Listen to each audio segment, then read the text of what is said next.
it's John and Mike, brew-dudes.com, and we have a homebrew swap. This is coming from a guy named Dennis in Rochester, New York. The name of this beer that he sent us, and we're going to talk about it, is a Kettle Sour beer. It's called the Snowstorm Sour. It was brewed on January 20th of this year, 2019, and he notes on his homebrewing log sheet that they got 14 inches of snow that night. Last night before that, the brew date. So this is a 5.5 gallon batch, and we'll go through all the recipe and the process, because it's, if you haven't done Kettle Sours, it's a little bit different than your normal brew session. So the recipe for the malt bill, he had 5 pounds of Pioneer Pills and 5 pounds of Pioneer Red Wheat. His procedure was a normal brew in a bag, mash and batch sparge. He took the wort to 210 degrees Fahrenheit and then held it there for 5 minutes. He chilled it down to 100 degrees Fahrenheit and then poured in 1 quart of Good Belly blueberry acai berry. Yep. And then he held that for 48 hours and then boiled for 2 minutes. And then from there... Classic Kettle Sour technique. Yes. I'm guessing he then chilled that and then pitched his dry yeast US-05. So pre-boil, this was 6 gallons. He had a gravity of 1043. He mashed at 152 degrees Fahrenheit for 60 minutes. He batch sparred with 4 gallons to get up to his I guess not boiled temperature, but close to it. The pH, when he checked it after he added 15 milliliters of lactic acid, was 4.8. And then after the 48-hour period, it came down to 3.5. So we pitched the yeast on 15 mils of lactic acid. January 22nd. It took 36 hours for the airlock to have some activity. Very little foam. After 9 days, that's on January 31st, he racked onto 3 pounds of great value mixed berry. That's frozen berries, I'm sure. Strawberries, blueberries, and raspberries on 3 days on the fruit. And then he kegged. So this has probably been in the keg since early February. Yeah, you got to get into this beer. I do? All right. Let me show the color to the camera. And it's also, the clarity is tremendous. Yep. It's just a very slight amount of, it's almost crystal clear, I guess is the right way to put it. Just a little bit of haze there. I mean, you know, but it's super clear. A little bit of bubbles there. The color is I just have to try for the camera. This is, I mean, that color is just tremendous.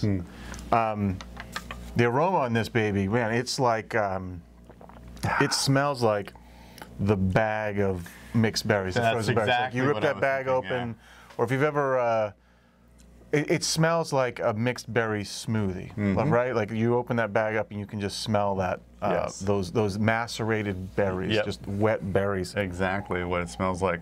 And then follows through in the flavor too. Yeah. But met with a lot of nice sourness.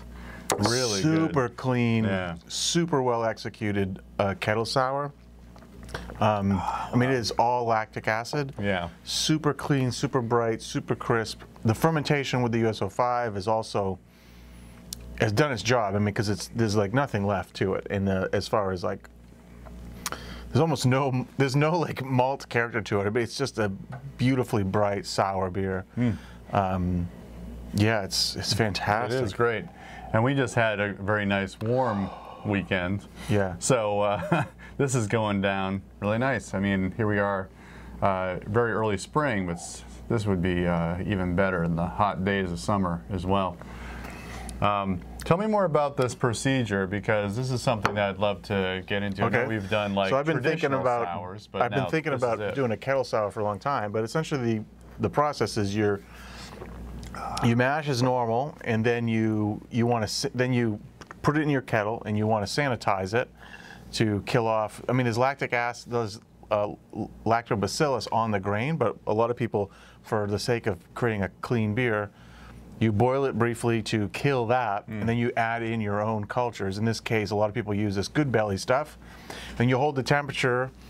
I don't know. He doesn't say how long. So how long you hold the temperature at, but you hold the temperature for a couple hours, and you can check for a couple days. Yep. You can check the pH as you go until it gets to where you want it to go, and then once it's there, you boil it again briefly to kill off the lactobacillus, the bacteria, Yep. and then you pitch in a yeast to finish it out, to actually ferment the beer. Yep. You probably only lose a few points of gravity with the lactobacillus.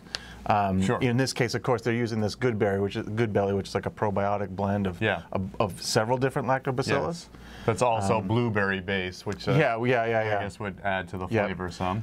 So I mean, but I don't know, 1 quart of like that stuff, regardless of its flavor, I'm not sure how much of that flavor carries through. True. Especially when you put it on several pounds of frozen berries. Sure. The one thing that's interesting, you had to add 15 mils of lactic acid in there too. I don't know if that was necessarily to, maybe you didn't get as much souring from the good belly, but who cares, because it comes out phenomenal. So the reason for this technique, kettle sour, is because so you can boil and kill those microbes, so you don't contaminate your downstream process with souring microbes. Yeah. And a lot of professional breweries are doing it that way, so that they don't have to worry about having contamination in the brew house, which might be really hard to get rid of in the future. Sure. On the cold side of things. So kettle souring is becoming pretty popular because it's fast too. I mean, you make this sour beer in a very brief period of time, but it doesn't have the complexity because you're only really focusing on lactobacillus. So there's not like a Brett-driven Pediococcus lactobacillus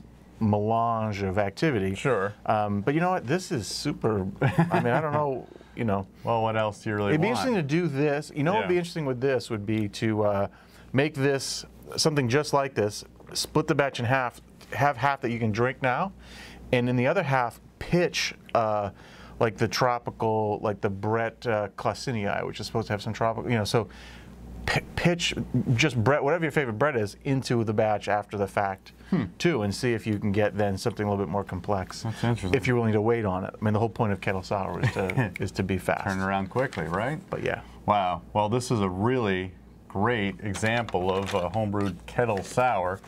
It definitely seems to be an easy process. The fruit addition is like perfectly on point. Yeah, that's great. And it's like, you know, the Great Value, which I know is probably the white label version of, you know, say a Welch's or any of those other is that like, brands. is that the, it's one of the box stores, I think, right? So not that I know of, but yes, I'm sure I've seen the label. I've yes. seen the label. Yeah. I know I've seen it. I just can't remember which store that is. That's really great.